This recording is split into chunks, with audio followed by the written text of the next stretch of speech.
Yeah, joining us this morning now to tell us what's happened since 2012, 6 years ago. Michael, good morning.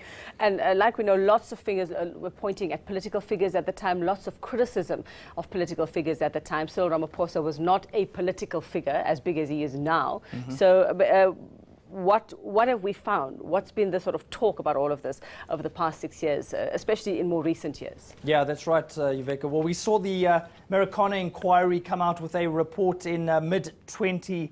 There's been a lot of speculation ever since about the role that certain political leaders played. Let's start with the current president, Cyril Ramaphosa. Of course, he was a Lonmin non-executive director at the time, and he took a lot of heat, Yveka and Bradan, around certain emails which were sent to management at the mine. He was quoted as saying that the events leading up to the Marikana massacre were plainly criminal elements, really describing it as little more than a criminal act rather than anything that had to do necessarily with a labor dispute. He was repeatedly criticized for the way that he approached the miners'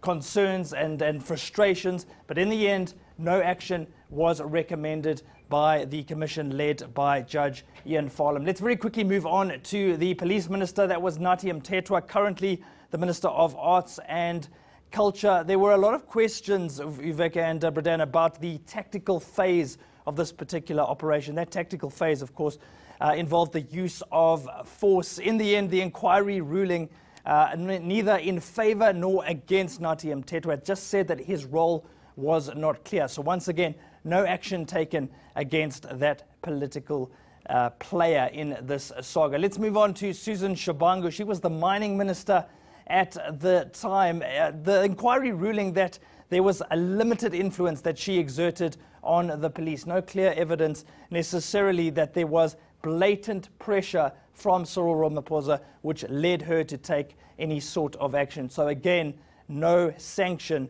against Susan Shabangu. But let's move on very quickly, because this is the key role player who did land in trouble at the Marikana inquiry. Riah Phiyega was the National Police Commissioner just a few months into the job when the Marikana massacre happened. She was accused of lying at the inquiry. The inquiry then also calling for another probe exploring whether she was fit to hold office. You'll remember President Jacob Zuma suspended Riah Phiyega. She then had to appear before the Claassen inquiry, which ruled that she should not continue as the National Police Commissioner. There were also key recommendations for the police themselves, and this is really important. The inquiry recommending that 2 panels be set up, one looking at POP practices, that's public order policing, and the other one, Yveka and Bradan, to look at possible criminal liability involving the police. In other words, should they be prosecuted by the NPA? And that's really where a lot of South Africans are getting frustrated, because 6 years later, we have not seen a single conviction of any of the police officers involved in this particular incident. We've seen about 9 to 10 policemen appear in court, but for the most part, that's as far as it's gone.